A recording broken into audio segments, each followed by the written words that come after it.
کہتے ہیں سلطان ٹیپو نے کسی وقت میر صادق کی بھرے دربار میں بےعزتی کی تھی۔ دارالشکوہ نے اپنے جنرل کو کسی وقت بے عزت کر رکھا تھا۔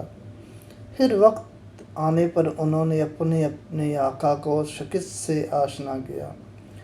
انگریز انڈیا میں کبھی بھی تعداد میں 25,000 سے زیادہ نہیں رہے، پھر کیسے بڑے بڑے ریاستی راجاؤں کو شکست دے کر اتنے بڑے صغیر پر لمبے عرصے حکومت کرتے رہے۔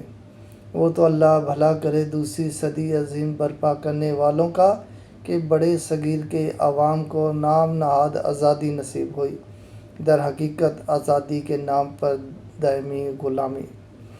اچھا تو بات ہو رہی تھی کہ کیسے؟ وہ ایسے کہ ریاست ہندوستان اور اس کی ضلعی ریاستوں میں جاگیرداری نظام تھا، اور جیسا کہ اس نظام میں ہوتا ہے کہ جاگیردار درباری بھی ہوتے تھے اور اپنے اپنے علاقوں سے راجا کو فوج مہیا کرنے کے پابند بھی ہوتے تھے۔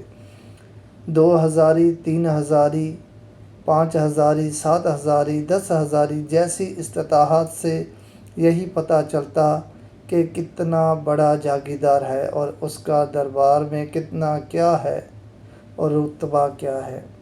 جتنی فوج دے سکتا اتنی ہی مرتبہ تمام راجے مہاراجے بدگفتار اور بدمزاج واقع ہوئے۔ پھر یہ جاگیردار اپنے علاقوں میں لوگوں کے ساتھ اسی طرح پیش آتے، الا ماشاء اللہ۔ فوج کچھ ایسے جز وقتی سپاہیوں پر مشتمل ہوتی جو امن کی حالت میں کھیتی باڑی اور اس سے وابستہ پیشوں سے روزی روٹی کماتے۔ کوئی مستقل تنخواہ یا وظیفہ نہیں، بلکہ شیب کی صورت فصل سے حصہ ملتا۔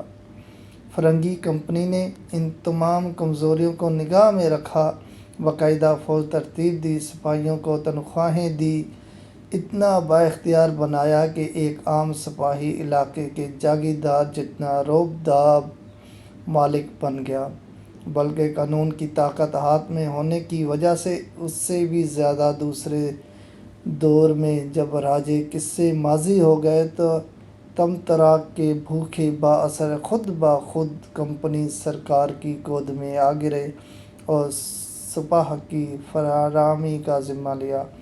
وہ قصیدے جو مغل راجاؤں کے لیے لکھے جاتے، ان میں مدح سرائی تاج برطانیہ کی ہونے لگی۔